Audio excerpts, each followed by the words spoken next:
Welcome to Cafe Tales. I'm Ali, your host for today's mystery. We're joining Poirot today, aboard the luxurious river steamer Kaiserin Elizabeth, as it glides down the majestic Danube in 1930s Europe. Before we begin, I would love to know where in the world you are tuning in from today. Let me know in the comments. Settle in with a warm cup of Viennese coffee, perhaps with some Austrian pastries, and let's uncover this mystery of long-awaited revenge together. Chapter 1. The Maiden Voyage. Death on the Danube. Chapter 1. The Maiden Voyage. The morning mist clung to the Danube like a gossamer veil as I stood upon the deck of the Kaiserin Elizabeth, breathing in the crisp October air. It was to be, according to my friend Hercule Poirot, a most restorative journey, a peaceful cruise through the heart of Europe, far removed from the criminal entanglements that seemed to follow us. Wherever we went in London, the opportunity had presented itself quite unexpectedly. Poirot had been consulted by a wealthy Austrian widow regarding some missing jewelry, a case that proved to be nothing more than a forgetful old lady and a misplaced jewel box. However, the grateful client had insisted upon pressing upon us 2 first-class tickets for the maiden voyage of the Kaiserin Elizabeth, declaring that a detective of Poirot's caliber deserved nothing less than the finest accommodations. Mon ami Poirot had declared when proposing we accept this generous offer. The little grey cells, they require occasional respite. What better than the tranquil waters of the Danube and the civilized company of fellow travelers?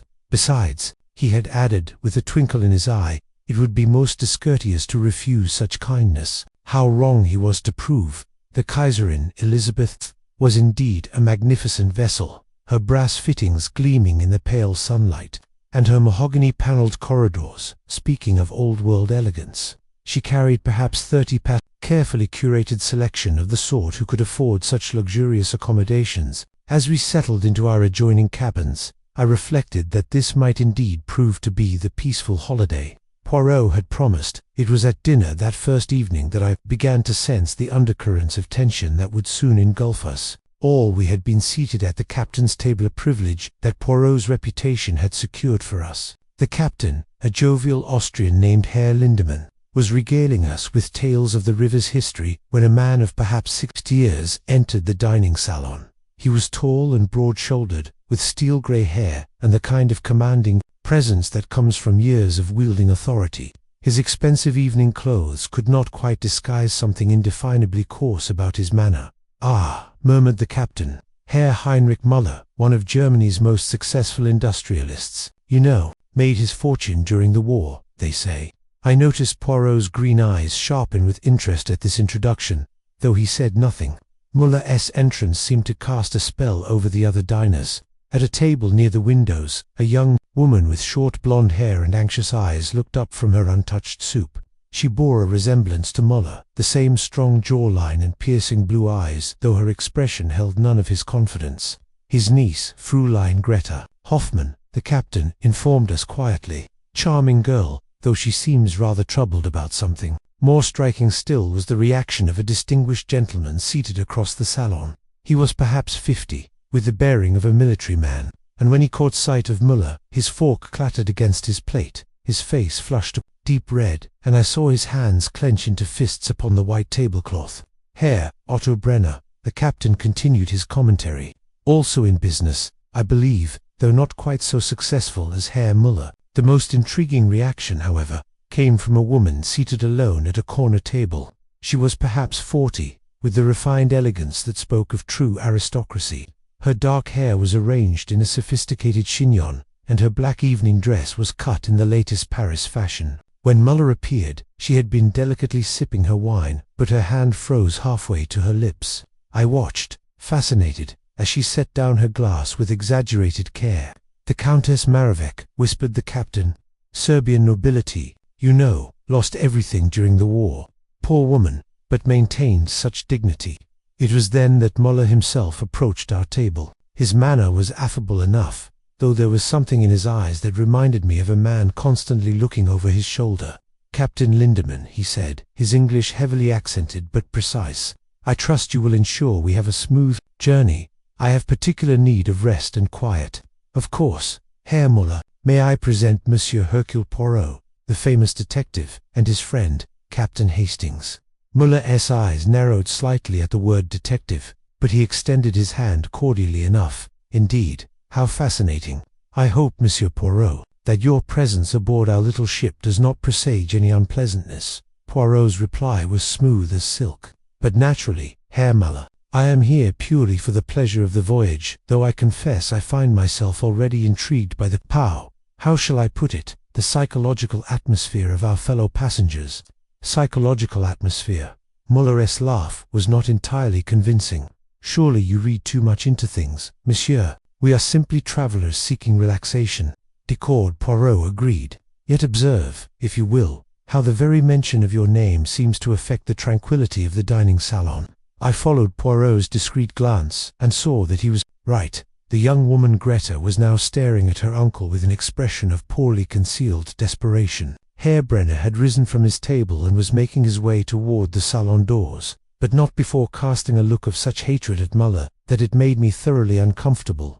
Most curious of all was the Countess as Muller spoke. She had been removing her evening gloves, but when his voice carried across the salon in a particularly loud burst of German, she fumbled with them badly. The delicate kid gloves fell to the floor, and I observed that her hands were trembling slightly as she bent to retrieve them. Herr Muller, called a voice from across the room. A thin man with graying hair and wire-rimmed spectacles approached our table. I do hope you are feeling well this evening. The excitement of travel can be quite taxing for someone of your delicate constitution. Muller's face darkened. Dr. Richter, I have told you before that I do not require your constant solicitude. I am perfectly well. Of course, the doctor replied soothingly. But you must remember what we discussed about your nerves, the importance of avoiding any unnecessary stress. After the doctor had withdrawn, Muller excused himself rather abruptly, muttering something about needing to check the security of his cabin door. I watched him go, noting how his eyes swept the salon as if cataloguing potential threats. "Très intéressant," murmured Poirot, as we were left alone with the captain. "Tell me, Captain Lindemann, have you observed anything unusual about the relationships among your passengers?" The captain shifted uncomfortably. "Well, Monsieur Poirot, I do not like to gossip, but there does seem to be some tension. Herr Brenner specifically requested that his cabin be as far as possible from Herr Muller's, and the Countess asked several questions about the ship's passenger manifest most unusual for a lady of her breeding. As we retired to our cabins that evening, I found myself oddly unsettled. The ship's gentle rocking and the soft sound of water against the hull should have been soothing, but instead, I felt as though we were floating through a powder keg.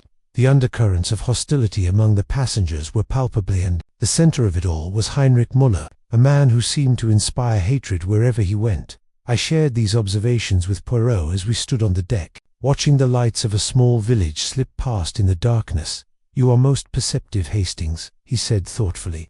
"Indeed, I sense that we are surrounded by people carrying heavy burdens of the past. The psychology of hatred is a most fascinating study. And when such emotions are confined within the limits of a ship," he left the sentence hanging ominously. I pulled my coat closer against the night chill, suddenly eager for the warmth and safety of my cabin. Something in Poirot's tone suggested that our peaceful cruise might prove to be anything but restful. Chapter 2. Death in the Morning. I was awakened from a peaceful sleep by the sound of urgent voices in the corridor outside my cabin.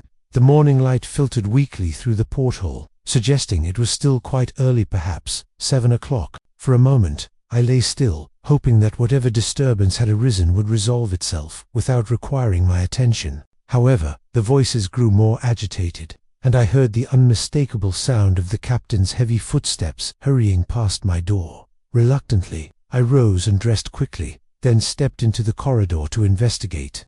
The scene that greeted me was one of considerable alarm. Several passengers had emerged from their cabins in various states of undress, their faces bearing expressions of curiosity and concern. At the far end of the corridor, near Heinrich Muller's cabin, I could see Captain Lindemann speaking in urgent hushed tones with Franz, the elderly steward who attended to our section of the ship. "Hastings," came Poirot's voice from behind me. I turned to find my friend already impeccably dressed, his mustaches waxed to perfection despite the early hour. "What is this commotion that disturbs the morning tranquility?" "I'm not certain," I replied, "but it seems to center around Herr Muller's cabin." Poirot's eyebrows rose with interest. "Indeed, Then perhaps we should offer our assistance to the good Captain Lindemann. We made our way through the small crowd of passengers toward the captain, who looked up at our approach with obvious relief. "Monsieur Poirot," he said, his usual joviality replaced by grave concern. "I fear we have a most serious situation. Herr Muller, he appears to be dead." "Dead?" I exclaimed. "But how? What happened?" The captain wrung his hands. "Franz here discovered him when he brought the morning coffee. The door was locked from the inside, and when there was no response to his knocking, he used his master key. Muller was found slumped over his writing desk. It appears," he lowered his voice further, "it appears he may have taken his own life." Poirot's eyes sharpened with professional interest. "And the cabin remains undisturbed?" "Precisely as Franz found it," the captain confirmed. "I have allowed no one to enter except myself for the briefest inspection. I thought perhaps, given your expertise... Naturellement, Poirot replied. "With your permission, Captain, I should like to examine the scene. Hastings, you will assist me." The captain nodded gratefully and produced a key. "Please, Monsieur Poirot, any assistance you can provide would be most welcome." As we approached Muller's cabin door, I noticed that the other passengers had begun to disperse, though not without considerable whispering. I caught sight of Greta Hoffmann's pale face as she retreated to her cabin and observed Dr. Richter adjusting his spectacles nervously as he spoke to Otto Brenner in low tones. The cabin door opened to reveal a scene of apparent tragic finality. Heinrich Muller sat slumped forward over the small writing desk, his head resting on his crossed arms. An empty brandy glass sat beside his right hand, and a sheet of paper lay beneath his elbow. The cabin itself was surprisingly neat, far more orderly than I would have expected from my brief observation of Muller's generally disheveled appearance at dinner. "Voilà," murmured Poirot, stepping carefully into the cabin. "The apparent suicide of Herr Heinrich Muller. But observe, mon ami, observe everything and tell me what you see." I followed his gaze around the small but luxurious cabin. The bed was made with military precision. Every item of clothing hung or folded with meticulous care. The writing desk held only the essential items: the brandy glass, the paper, a fountain pen, and a small leather portfolio. "It's remarkably tidy," I observed, "almost unnaturally so." "Precisement," Poirot agreed. "And what else strikes you about our unfortunate Herr Muller?" I studied the scene more carefully. "While he's fully dressed even to his shoes. Rather odd if he was planning to end his life in his own cabin. Trs Bean, and the brandy glass." I leaned closer, being careful not to disturb anything. "It's empty, naturally, but there's a peculiar sheen on the rim, almost as if..." I paused, uncertain, as if there might be lipstick on it. I said, feeling rather foolish. "But surely that's impossible." Poirot's eyes gleamed with satisfaction. "Impossible or merely unexpected? Continue your observations." I turned my attention to the paper beneath Muller's elbow. In a shaky hand, someone had written, "I can no longer bear the weight of my past sins. The ghosts of the war will not let me rest. I choose to end my suffering. May God forgive me. Heinrich Muller." "The suicide note," I said. "Rather melodramatic, isn't it?" "Indeed," Poirot agreed. "And the handwriting. What do you make of it?" I studied the script carefully. "It's definitely unsteady, which one might expect from a man in such distress. But there's something. I can't quite put my finger on it. The formation of the letters, perhaps the spacing." Before I could respond, Captain Lindemann appeared in the doorway. "Monsieur Poirot, I hate to disturb you, but Dr. Richter has arrived. He insists on examining the body." "Of course," Poirot replied. "But first, Captain, might I ask, was Herr Muller in the habit of keeping his cabin in such perfect order?" The captain looked puzzled. "Perfect order? Actually, no. Franz often complained about the state of his cabin. Herr Muller was not a tidy man by nature." "Interessant," Poirot murmured. "And the door was definitely locked from the inside?" "Absolutely. Franz had to use his master key to gain entry."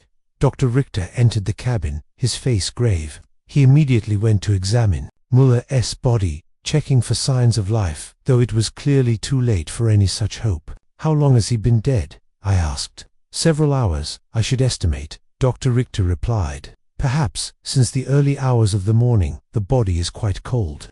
As the doctor continued his examination, I noticed Poirot methodically studying the contents of the writing desk. He paused over the leather portfolio, and I saw him carefully extract several papers. business correspondence, he said quietly to me, including, most interestingly, a catalogue from a medical supply company. Quite extensive pharmaceuticals, surgical instruments, various chemical compounds. Is that significant? I asked. Perhaps not. But it is curious that a man planning suicide should be conducting such business affairs. Dr. Richter completed his preliminary examination and stood up. I can find no obvious signs of violence, he announced. It appears consistent with what one might expect from an overdose of some sort, combined with alcohol. An overdose? Captain Lindemann asked. The pupils are quite dilated, Dr. Richter explained, and there's a faint but distinctive odor, form of narcotic, I believe, though I would need to conduct proper tests to be certain. Poirot had been listening intently to this exchange. Dr. Richter, he said, in your professional opinion, would such a method, narcotics combined with alcohol, be consistent with suicide? The doctor hesitated.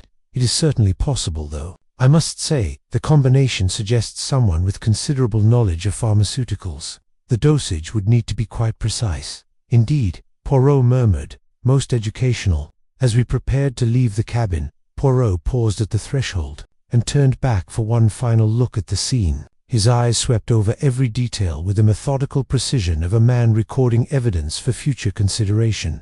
Mon ami, he said to me as we stepped into the corridor, what we have witnessed is most certainly a death but suicide. He shook his head slowly. I think not. No, Hastings, I believe we are dealing with something far more complex and far more sinister.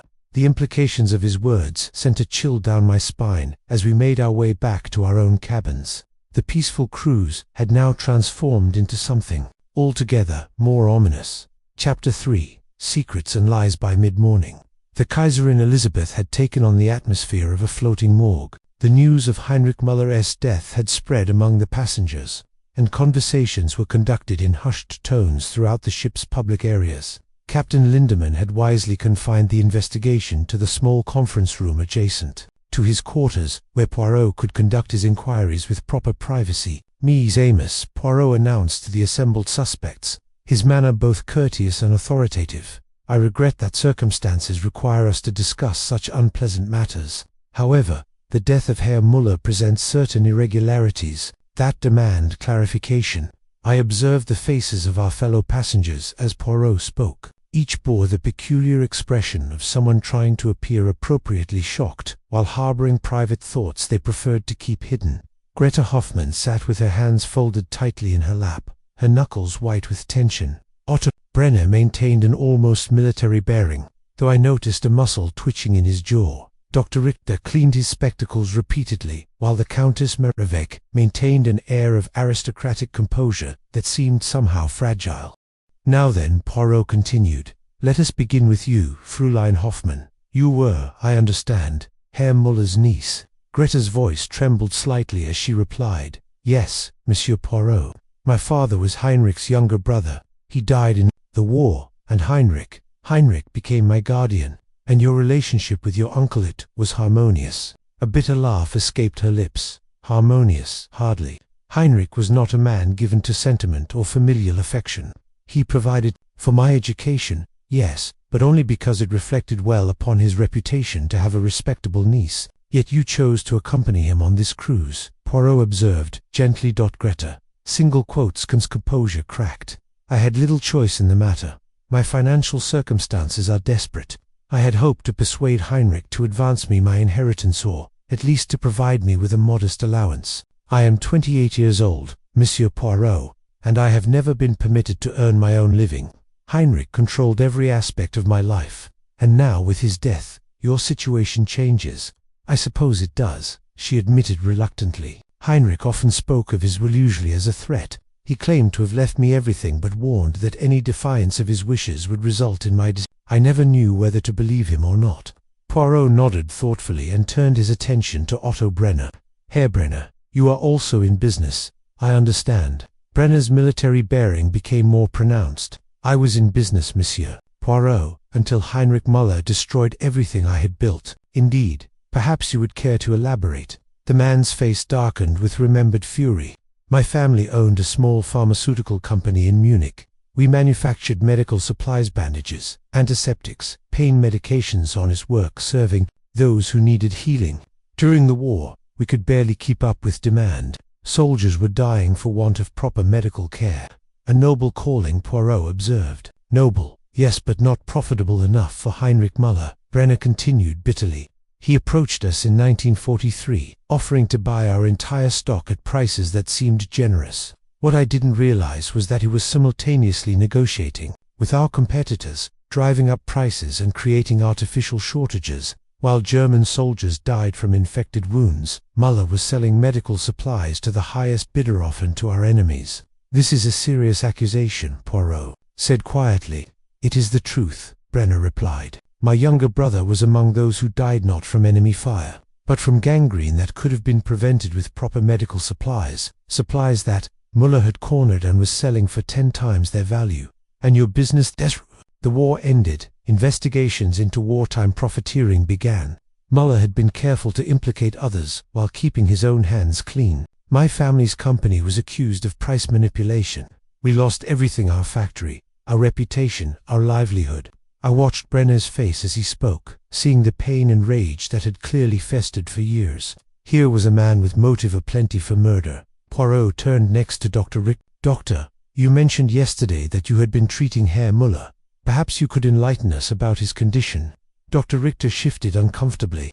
Patient confidentiality, you understand. I understand that the patient is now deceased, Poirot replied firmly, and that withholding information might impede the investigation into his death. The doctor sighed. Very well. Heinrich had been suffering from severe depression and paranoid delusions. He was convinced that someone from his past was seeking revenge. He spoke constantly of a ghost who haunted him, someone he believed had survived the war when everyone thought them dead. How long had he been experiencing these symptoms? For several months. The paranoia was becoming increasingly acute. He had begun checking his locks repeatedly, varying his routines, even testing his food for poison. I had prescribed sedatives, but Heinrich was reluctant to take them regularly. And in your professional opinion, was Herr Müller capable of suicide? Dr. Richter hesitated. He had expressed suicidal ideation. Yes, but typically such patients either act impulsively or plan meticulously. Heinrich's supposed suicide note seems inconsistent with his usual patterns of thought and expression. Finally, Poirot addressed the Countess. Madame la Comtesse, you have been notably quiet during these proceedings. The Countess raised her chin with aristocratic dignity. I fail to see how the sordid business affairs of Herr Müller could possibly concern me, Monsieur Poirot. Yet you knew him, did you not? A flicker of something, fear, anger, crossed her features. I knew him long ago during the war. It was an unpleasant acquaintance. Could you be more specific? I prefer not to discuss that period of my life, she replied coldly. Suffice it to say that Heinrich Müller was not a man I wished to encounter again. Yet you chose to take passage on the same ship. I was unaware of his presence until after we had departed. By then, it was too late to make alternative arrangements. Poirot studied her carefully. And you had no recent contact with the deceased? None whatsoever. As the formal questioning concluded, I accompanied Poirot back to our cabins, my head spinning with the complex web of motives and relationships that had been revealed. Good heavens, Poirot, I said, as we walked along the corridor. Any one of them could have wanted Müller dead. The niece stands to inherit his fortune. Brenner has a powerful motive for revenge, and even the doctor seems to have had some sort of professional relationship that troubled him. Indeed, mon ami. And what of the Countess? She's certainly hiding something, I admitted. But what could connect a Serbian aristocrat to a German industrialist? That, said Poirot, is one of the questions we must answer. But first, I think we should examine the physical evidence more thoroughly. We paused outside the Countess's cabin, where I noticed that the door stood slightly ajar. Through the narrow opening, I caught a glimpse of her dressing table, which was covered with jewelry that seemed remarkably extensive for a woman who had supposedly lost everything in the war. The pieces appeared to be of extraordinary quality, emeralds and pearls that would have commanded substantial sums. Curious, murmured Poirot, noting my observation.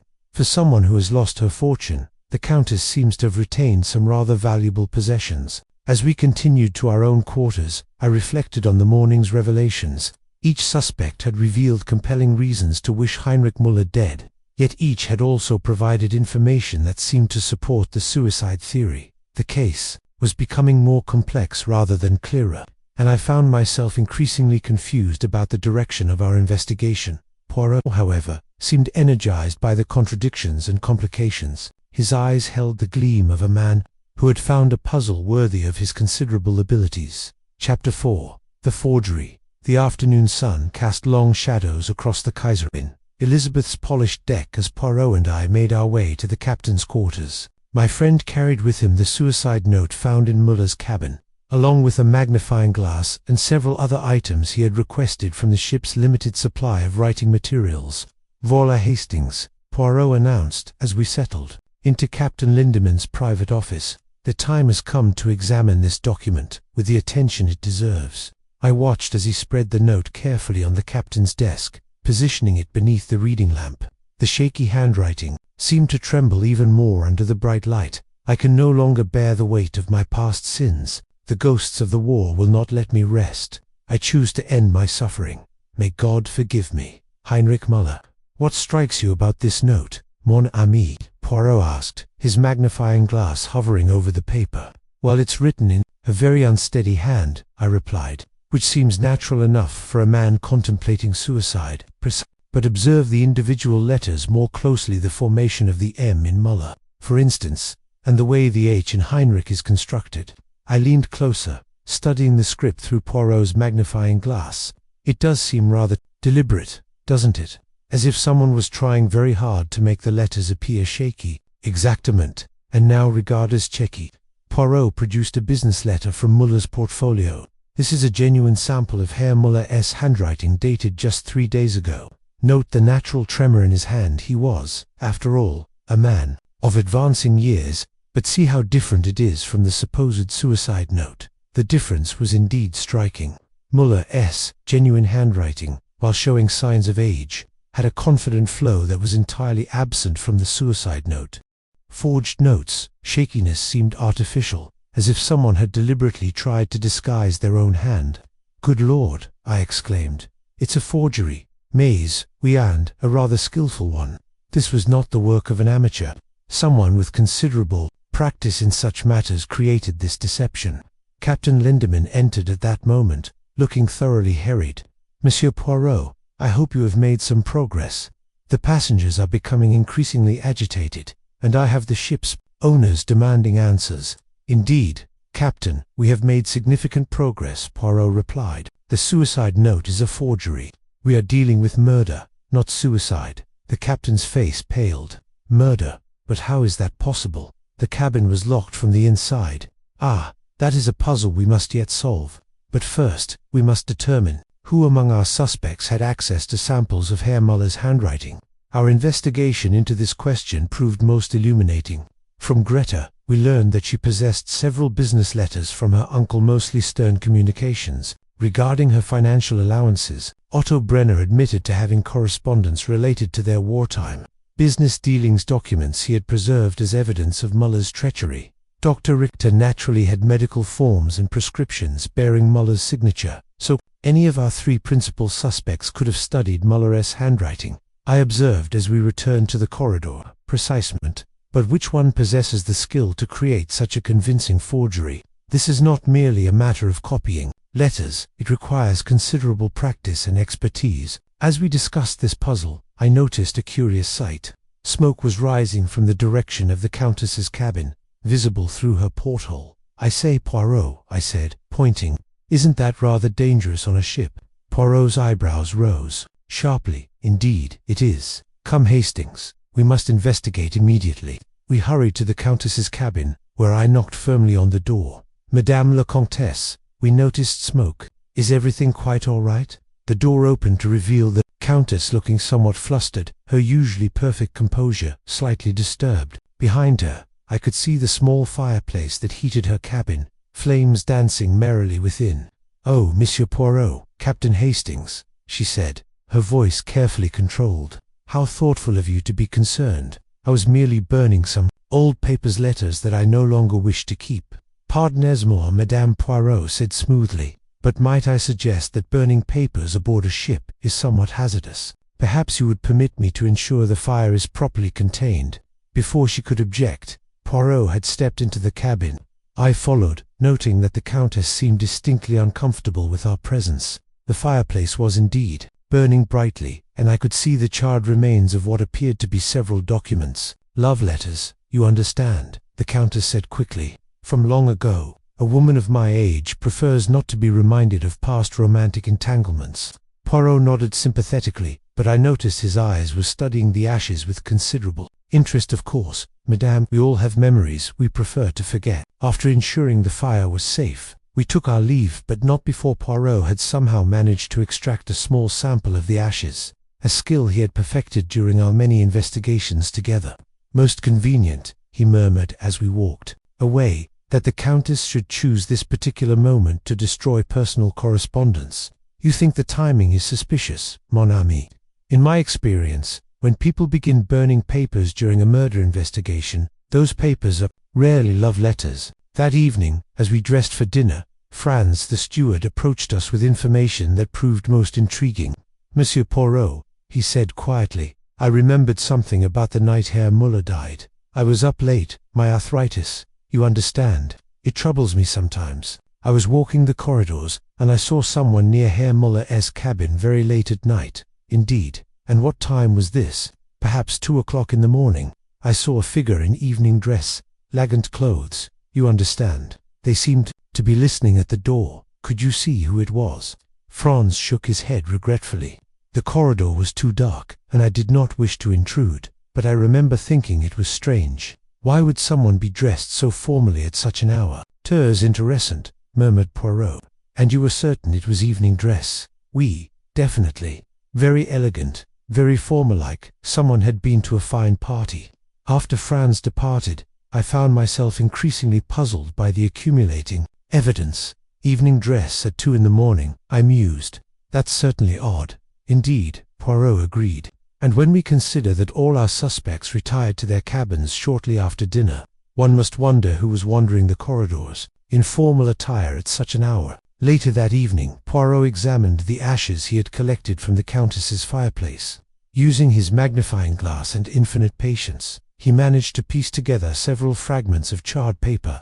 "Regarders, Hastings," he said, holding up a partially preserved fragment. "This is not the paper one would expect from love letters. It appears to be much heavier stock, the kind used for official documents." I studied the fragment carefully. Though badly burned, I could make out what appeared to be part of a governmental seal, and several letters that might have been part of a name. "Official documents?" I asked. "What sort of official documents would a Serbian countess need to burn?" "Ah, that is the question, is it not?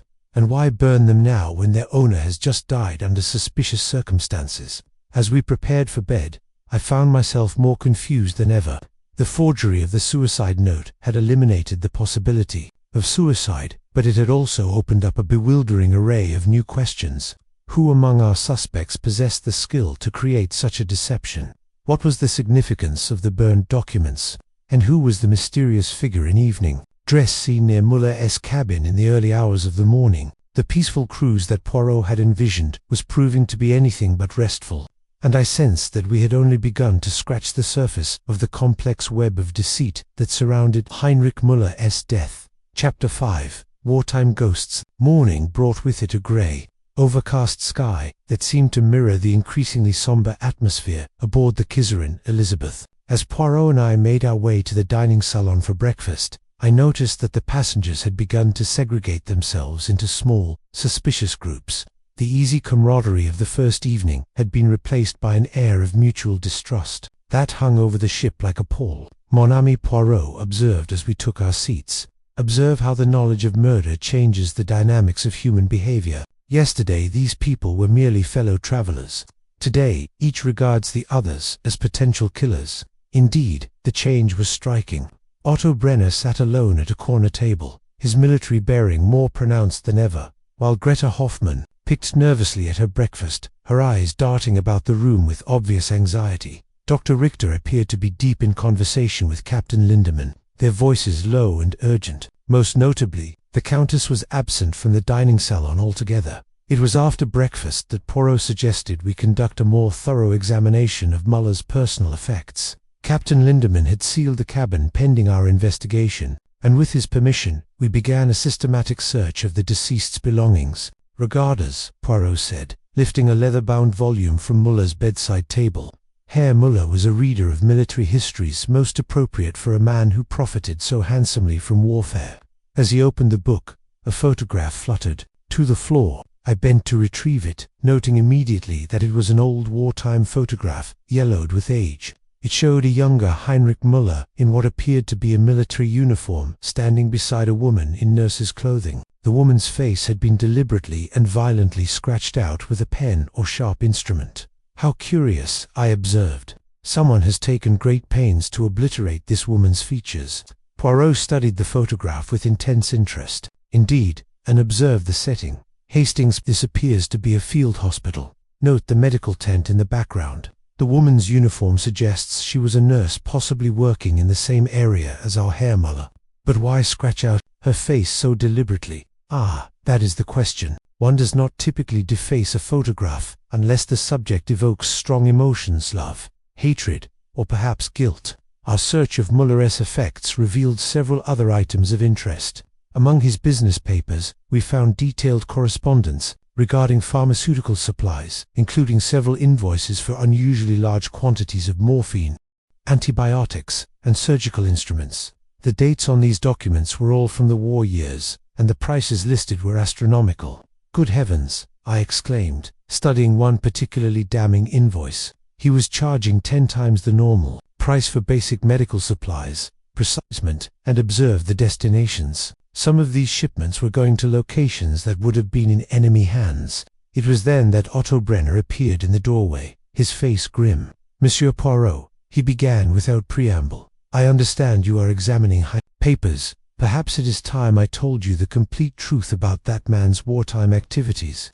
We adjourned to the small conference room where Brenner's account proved even more damning than I had imagined. He described in detail how Muller had systematically cornered the market in medical supplies, driving up prices while soldiers on both sides of the conflict died from treatable wounds. "My brother Fritz was wounded at Stalingrad," Brenner continued, his voice thick with emotion. "A simple leg wound that should have healed easily, but the field hospitals had no antibiotics. Heinrich had bought them all and was selling them to the highest bidder, regardless of which army could pay. Fritz died of gangrene along with dozens of other young men, and after the war," Poirot prompted gently, "Heinrich was clever. He had maintained careful records, but he implicated others, while keeping his own involvement hidden. When the war crimes investigations began, my family's company was accused of profiteering. We had the invoices, you see, but they showed us as the sellers, not the buyers. Heinrich had arranged the paperwork to make it appear that we were the ones charging excessive prices.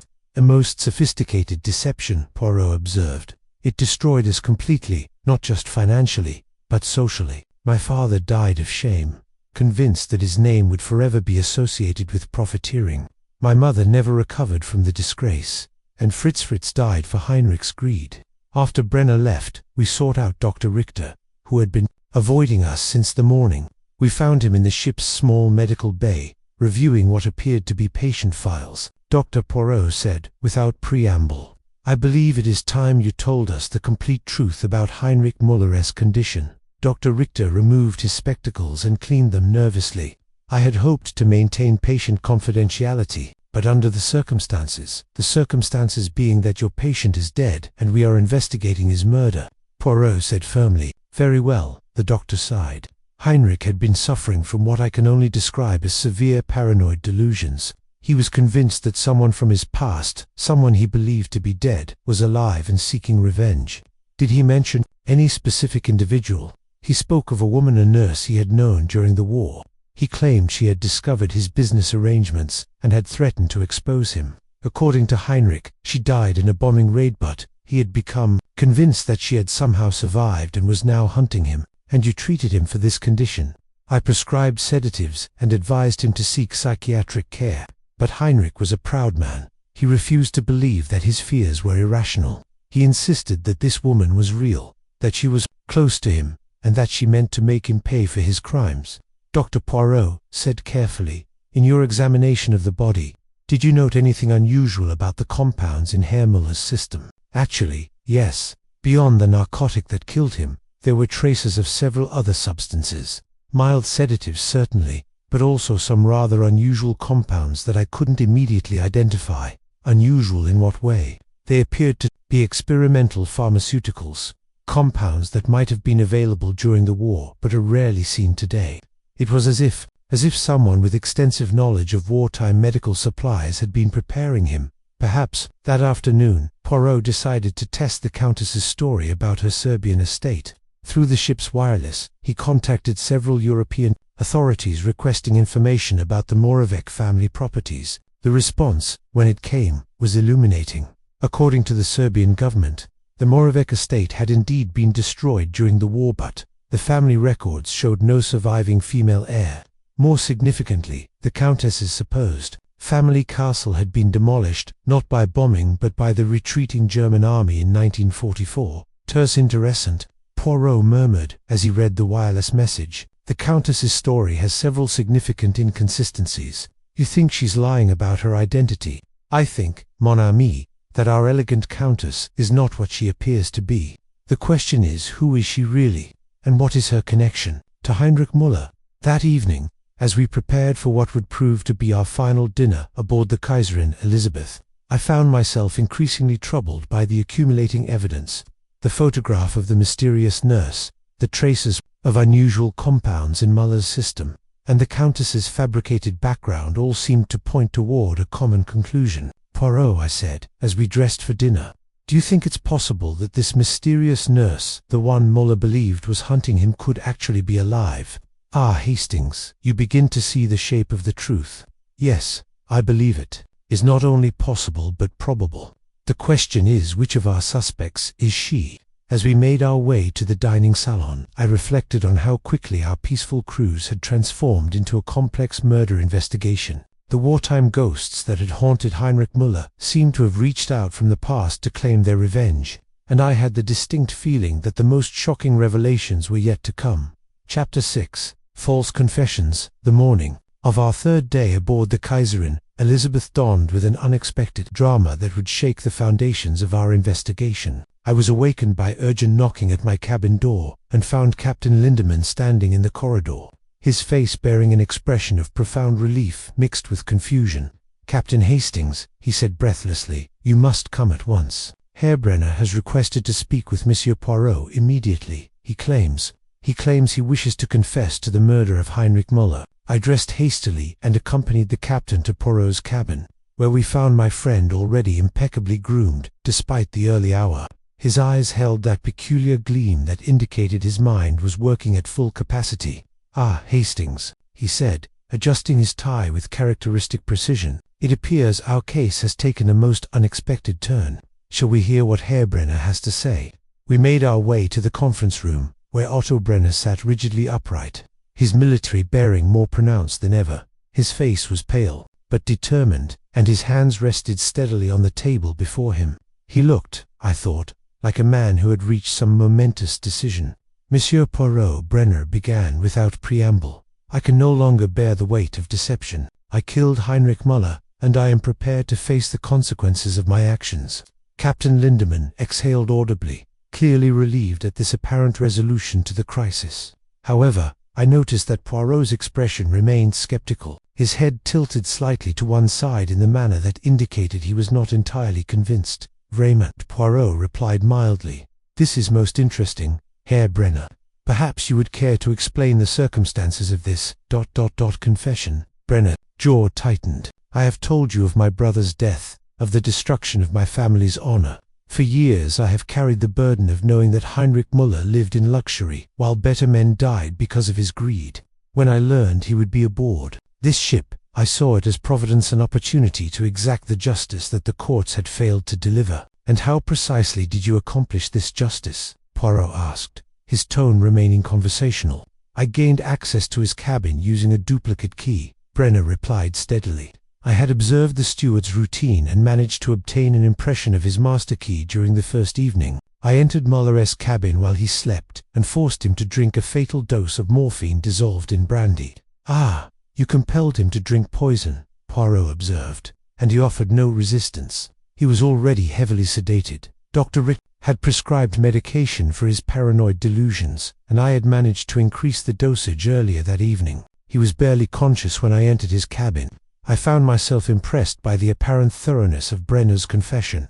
Every detail seemed to fit with the evidence we had discovered, and his motive was certainly powerful enough to drive a man to murder. The suicide note, Poirot inquired. I forged it, using samples of his handwriting from our business correspondence. I felt that suicide would be appropriate for a man who had caused so much death. Yet something in Poirot's manner suggested he was far from satisfied with this explanation. He continued to study Brenner with that peculiar intensity that indicated his mind was working through some complex problem. "Tell me, Herr Brenner," said suddenly, "when you entered Muller's cabin, was the writing desk lamp illuminated?" Brenner hesitated for just a moment. "Yes, it was. He had been working late going through his papers. Trs bean, and the brandy glassware, exactly. Did you place it after he had consumed its contents?" "On the desk beside his right hand. I arranged the scene to appear as natural as possible. It was then that I noticed the Countess Merovic entering the room. Though she had not been summoned, her usually perfect composure seemed strained, and she moved with a nervous energy that was entirely unlike her previous aristocratic calm. "I hope I am not intruding," she said, her voice carrying a slight tremor. "I heard that there had been developments in the investigation." "Indeed," Madame Poirot replied. "Herr Brenner has confessed to the murder of Heinrich Müller." The Countess's reaction was most peculiar. Rather than relief or satisfaction, she appeared to become increasingly agitated. Her hands fluttered nervously, and she seemed unable to remain still. "Confessed," she repeated, her voice rising slightly. "But surely there must be some mistake." "No mistake, madame," Brenner said firmly. "I have told Monsieur Poirot everything. Justice has been served." "But the timing," the Countess protested. "Surely the timing is all wrong. Heinrich's cabin door was locked from the inside. How could you have escaped without being seen?" I was struck by the strangeness of her objection. Why would the Countess, who had claimed to despise Müller, be so concerned about the details of his killer's escape? "I am afraid," Madame Brenner replied, "that I must have confused you with some other detail. The mechanics of the crime are not your concern, not my concern." The Countess's voice became shrill. "But you cannot simply, that is, surely Monsieur Poirot must verify these details. The position of the desk, the arrangement of the papers, whether the small writing lamp was turned toward the wall or away from it." Her words hung in the air like an accusation. Poirot's eyebrows rose sharply, and I saw his green eyes focus on the Countess with sudden, intense interest. "Pardon us moors, madame," he said softly, "but how is it that you know about the position of the writing lamp or the arrangement of papers on Herr Müller's desk?" The Countess realized her mistake immediately. Her face flushed crimson, and she seemed to shrink within herself. I simply assumed that is. Surely all writing desks are arranged in a similar manner." "Indeed," Poirot replied, his tone now carrying a note of silk-coated steel. "Yet you spoke with such specific knowledge of details that were never made public. Most curious for someone who claimed never to have entered the deceased's cabin." At this moment, Dr. Richter entered the room, looking somewhat harried. "I beg your pardon," he said, "but I felt I must speak. Herr Brenner, I cannot allow you to continue with this deception." "Deception?" Captain Lindemann asked, clearly confused. "I am afraid that Herr Brenner could not possibly have committed this crime," Dr. Richter announced. "At the time Heinrich died, Herr Brenner was in my cabin, seeking medical attention for a severe bout of insomnia. I administered a strong sedative, and he remained under my observation until well after dawn." Brenner's face contorted with frustration. "Doctor, I must ask you not to interfere. My confession stands." "But it cannot stand," Dr. Richter insisted. "I have detailed notes of our consultation, including the exact time and dosage of medication administered. You were unconscious in my cabin when Heinrich died." The Countess had grown increasingly pale during this exchange, and I observed that her hands were now trembling quite visibly. Whatever careful plans she had made, Otto Brenner's false confession had clearly disrupted them in some fundamental way. "May I?" Poirot announced, rising from his chair. "We have arrived at a most interesting juncture, a confession that cannot be true, an alibi that cannot be questioned, and knowledge where none should exist. I believe the time has come to examine this case from an entirely different perspective." The Countess stood abruptly, her chair scraping against the floor. "If you will excuse me," she said, her voice barely under control. "I find myself quite unwell. This discussion of such unpleasant matters." She fled the room before anyone could respond, leaving behind an atmosphere of tension and confusion. Brenner remained seated, his confession having been thoroughly undermined, while Dr. Richter looked deeply troubled by the implications of his intervention. As I watched the Countess's hurried departure, I found myself wondering what secrets lay behind her intimate knowledge of Muller's cabin and her desperate reaction to Brenner's false confession. The case had taken another unexpected turn, and I had the distinct feeling that we were finally approaching the heart of the mystery that had brought death to our peaceful cruise. Chapter 7. The Little Grey Cells. The departure of the Countess left an uncomfortable silence in the conference room. Captain Lindemann looked thoroughly bewildered, while Otto Brenner sat with his head in his hands, his false confession having crumbled in the face of Dr. Richter's irrefutable alibi. It was Poirot who broke the silence, his voice carrying the quiet authority that I had come to associate with his moments of greatest intellectual clarity. "Ms. Amos," he began, rising from his chair and beginning to pace the small room, "the time has come to employ the Little Grey Cells in earnest. We have witnessed a most instructive performance, a confession that cannot be true, offered by a man who nevertheless possesses intimate knowledge of the crime. But if Herr Brenner did not commit the murder, then who did?" Captain Lindemann protested. "Ah, that is precisely the question we must answer. But first, let us examine why Herr Brenner's confession must be false, not merely because of Dr. Richter's alibi, but because of the fundamental contradictions in the crime itself." Poirot paused in his pacing and faced us directly. "Consider, if you will, the supposed method described by Herr Brenner. He claims to have forced the semi-conscious Muller to drink poison dissolved in brandy, yet the post-mortem examination revealed no signs of struggle, no bruising about the throat or mouth that would indicate force was used. Perhaps Muller was too heavily sedated to resist," I suggested precisement, "and herein lies the first contradiction. If Muller was so heavily sedated as to be unable to resist, how then could he have been conscious enough to drink? The dosage required to render a man helpless would also make it impossible for him to swallow liquids without assistance." Dr. Richter nodded slowly. "Monsieur Poirot is correct. The level of sedation would have compromised the swallowing reflex. It would have been extremely difficult to force liquid down his throat without leaving evidence. Furthermore," Poirot continued, "consider the psychology of our false confessor. Herr Brenner is a man of military bearing trained in direct action. If he had truly decided to kill Heinrich Muller, would he have chosen such an elaborate method? Would he not have simply struck him down or used some more straightforward means? Then how was the murder committed?" Captain Lindemann asked. Now we approach the heart of the matter. The murder was accomplished not through force, but through intimacy.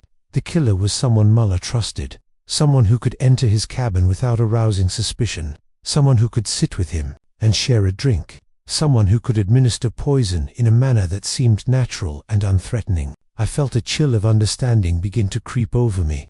"You mean ... someone he knew well. More than that, Hastings. Someone he had known for many years, someone whose very presence in his cabin would have seemed inevitable." Poirot moved to the small writing desk in the corner of the room and withdrew the magnifying glass he had been using to examine evidence. "Let us now consider the physical evidence with fresh eyes. The lipstick trace on the brandy glass. This was not accidental contamination, but a deliberate clue left by someone who wanted us to understand the true nature of the crime." He produced a small evidence bag containing cotton swabs.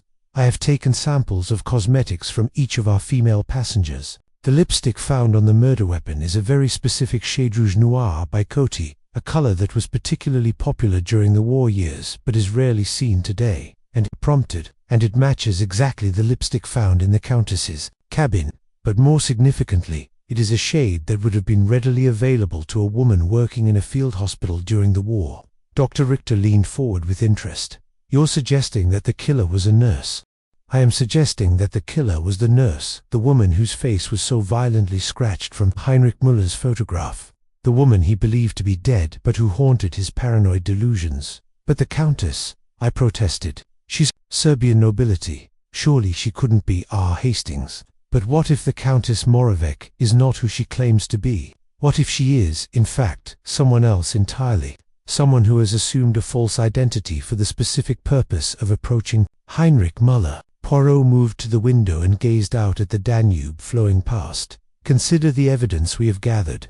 The Countess's story about her Serbian estate contains significant inconsistencies. Her jewelry collection seems remarkably extensive. For someone who has supposedly lost everything, she demonstrated intimate knowledge of Muller's cabin layout, and most tellingly, she became extremely agitated when Heerbrenner's false confession threatened to end our investigation prematurely. But why would she want the investigation to continue?" Captain Lindemann asked. "Because, mon capitaine, she had not yet achieved her true purpose. The murder of Heinrich Muller was not the end of her plan. It was merely the beginning." At this moment, Franz the steward appeared at the door, looking rather nervous. "Pardonnez-moi, but I have been thinking about what I told you yesterday about the person in evening dress I saw near Herr Muller's cabin." "Oui, Franz. What about it?" "I remembered something else. The person was carrying something, a small case or bag, and when they turned to go, I saw them clearly in the moonlight from the porthole. It was definitely a woman, and she was wearing a very distinctive necklace. Emeralds, I think." Poirot's eyes gleamed with satisfaction. "And this necklace, have you seen it since?" "Oui, monsieur, the Countess wore it to dinner last night." After Franz departed, Poirot turned back to us with the expression of a man who had just fitted the final piece into a complex puzzle. "The picture becomes clearer," he announced. "We are dealing with a woman who has spent years planning her revenge, merely for herself, but for all those who suffered and died because of Heinrich Muller's wartime profiteering. She has assumed a false identity, positioned herself carefully, and waited for the perfect moment to strike." "But who is she really?" I asked. That is where the wireless messages I sent yesterday become most illuminating." Poirot withdrew a folded telegram from his pocket. "I have received word from the German authorities regarding Heinrich Muller's personal history. It appears that he was married during the war to a young woman named Anna Kellner, who worked as a nurse in a field hospital. She was reported killed in a bombing raid in 1944, but her body was never recovered. The implications of this revelation struck me like a physical blow. Good Lord, you mean the Countess is actually, I believe, mon amie, that the elegant Serbian Countess Moravec is none other than Anna Kellner, Heinrich Muller's, supposedly, dead wife, who has spent years rebuilding her life and waiting for the opportunity to exact her revenge. But why not simply expose him? Why murder? Because exposure would not have been sufficient. Anna Kellner died in that bombing raid. Hastings died as surely as if she had been buried beneath the rubble.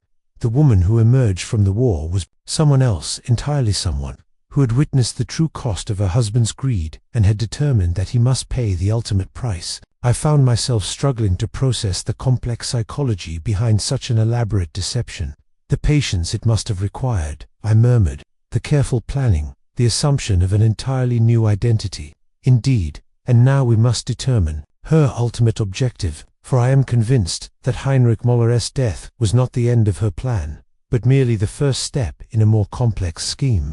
As if summoned by our conversation, footsteps echoed in the corridor outside, and we heard the Countess's voice speaking urgently to someone. Poirot moved swiftly to the door and opened it slightly, allowing us to observe her in heated conversation with Captain Lindemann's wireless operator. "It is most urgent," she was saying.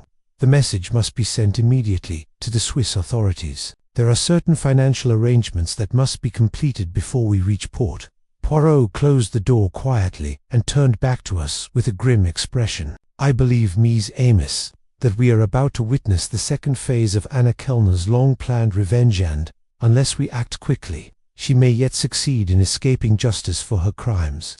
The knowledge that we were so close to the truth, yet still vulnerable to the killer's final machinations, filled me with a sense of urgent anticipation. The peaceful cruise that had brought us to this point was about to reach its dramatic conclusion, and I sensed that the next few hours would determine whether justice would truly be served. Chapter 8. The Countess's Secret. The evening sun cast long shadows across the Kaiserin Elizabeth's main salon as Poirot requested that all passengers gather for what he termed the final clarification of this most complex affair. The atmosphere was charged with tension as our small group assembled. Greta Hoffmann, pale and anxious, Otto Brenner maintaining his military bearing despite his failed confession, Dr. Richter adjusting his spectacles nervously, and Captain Lind looking thoroughly exhausted by the events of the past few days. Most notably, the Countess Moravec had initially refused to attend. claiming illness, but Poirot had insisted with such quiet authority that she finally appeared, her usual aristocratic composure now visibly strained. "Ms. Amos," Poirot began, standing before the assembled group with his hands clasped behind his back, "we have witnessed a most extraordinary crime, not merely a murder, but an elaborate orchestration of justice spanning many years. The death of Heinrich Müller was neither suicide nor crime of passion, but the culmination of a carefully planned revenge that began in the ruins of war-torn Europe." He paused, his green eyes surveying each face in turn. "Before we proceed to the identity of the killer, let us first understand the true nature of the victim. Heinrich Müller was not merely a successful industrialist, but a man whose wartime profiteering costs countless lives. While soldiers died from treatable wounds, Müller cornered medical supplies and sold them to the highest bidder, regardless of nationality or need." The Countess shifted uncomfortably in her seat, her hands gripping the arms of her chair. Among those who suffered from Müller's greed was a young nurse named Anna Kellner, who worked in a field hospital and witnessed firsthand the deaths of men who could have been saved. Anna was more than a witness to these tragedies. She was Heinrich Müller's wife. A collective gasp arose from the assembled passengers. Greta Hoffmann's eyes widened in shock, while Otto Brenner leaned forward with intense interest. "Anna Kellner died in that field hospital, Ms. Amos, not from enemy bombs, but from the terrible knowledge of her husband's crimes. The woman who emerged from the war was someone entirely different, someone who had witnessed the true cost of greed and had determined that justice must be served." Poirot moved to stand directly before the Countess. "Is that not so, Madame Anna Kellner?" The elegant facade cracked like a broken mirror. The Countess's aristocratic bearing crumbled, and for a moment the sophisticated woman was replaced by someone altogether more vulnerable and haunted. "You cannot prove that," she whispered, but her voice carried no conviction. Au contraire, Madame, the evidence is overwhelming. The lipstick trace on the brandy glass matches your cosmetics, exactly Rouge Noir by Coty, a shade popular during the war years. The emerald necklace seen by Franz the steward is among your possessions. Your intimate knowledge of Heinrich's cabin layout, demonstrated so clearly yesterday, could only have come from someone who had shared his living space for years. Poirot withdrew the damaged photograph from his pocket. The photograph found among Heinrich's possessions shows him with a young nurse whose face has been violently scratched out. The uniform, the setting, the man's younger appearance, all consistent with a wartime field hospital. Heinrich kept this photograph as a memento of his supposedly dead wife, but the scratched-out face reveals his guilt and his desperate attempt to forget what he had done. The Countess closed her eyes, and when she opened them again, they held a different quality. Entirely gone was the aristocratic poise, replaced by something far more complex and deeply human. "How did you deduce the method of the murder?" Dr. Richter asked quietly. That required understanding the psychology of the killer. Anna could not simply force poison down Heinrich's throat. Such violence would have left evidence. Instead, she relied on their shared history. She appeared at his cabin in the evening dress, Franz observed, presenting herself as the ghost Heinrich had feared but also perhaps secretly hoped to see. Poirot began to pace, his voice taking on the rhythm of a man unraveling a complex tapestry. Heinrich's paranoid delusions were not entirely unfounded. He sensed that his supposedly dead wife was indeed alive and close to him. When Anna appeared at his cabin that night, wearing the emerald necklace he had given her years before, he was simultaneously terrified and mesmerized. She was his greatest fear and his deepest guilt made manifest. But the locked cabin, Captain Lindemann protested. How did she escape? She did not need to escape, Mon Capitaine. Anna never left Heinrich's cabin alive. That is, she never left as the Countess Moravec. She remained with her husband as he drank the poisoned brandy, watching as the man who had betrayed everything she held sacred finally paid the price for his crimes. Only when he was dead did she unlock the door from the inside and become the Countess once more. The compounds found in his system, Dr. Richter added, the unusual wartime pharmaceuticals. Anna had retained her medical knowledge from her nursing days, and her new identity as the Countess provided her with access to pharmaceutical supplies through her various charitable activities. She had been preparing for this moment for years carefully, acquiring the specific compounds needed to ensure Heinrich's death would be both certain and relatively peaceful. Anna looked up at Poirot with a mixture of defiance and resignation. He deserved far worse than a peaceful death. Do you know how many men died while he counted his profits? How many families were destroyed by his greed? Indeed, Madame Ton. That brings us to the final aspect of your plan, one that extends far beyond simple revenge. The wireless messages you have been sending, the financial arrangements with Swiss authorities. You have not merely been planning your escape, have you? For the first time, Anna's expression showed something approaching pride. Heinrich's fortune was built on blood money. I have spent the past 2 years documenting his wartime activities, gathering evidence of his profiteering and identifying the families who suffered because of his actions. His wealth will be distributed among them, a form of justice that the courts never provided. The burned documents in your cabin, I interjected, understanding flooding over me. They weren't love letters, identity papers, she confirmed, documentation of my transformation from Anna Kellner to the Countess Mar. I had hoped to complete my work before destroying the last evidence of my deception, but circumstances ... accelerated. Poirot nodded slowly, and herein lies the true tragedy of this case. Anna Kellner sought not merely personal revenge, but a form of justice that extended to all those who had suffered from Heinrich's crimes. She had become an instrument of retribution for the voiceless dead. Then you understand why I did it, Anna said, meeting Poirot's eyes directly. Heinrich Müller lived in luxury while better men died in agony. Someone had to balance the scales. Alas, madame, I understand your motivation completely, but understanding is not the same as condoning. Murder remains murder, regardless of the nobility of the motive. The silence that followed was broken only by the gentle sound of the Danube flowing past the ship's hull. Each person in the salon seemed lost in their own thoughts, grappling with the complex moral questions raised by Anna's actions. Captain Lindemann finally spoke. What will happen now? That, Poirot replied, depends upon many factors.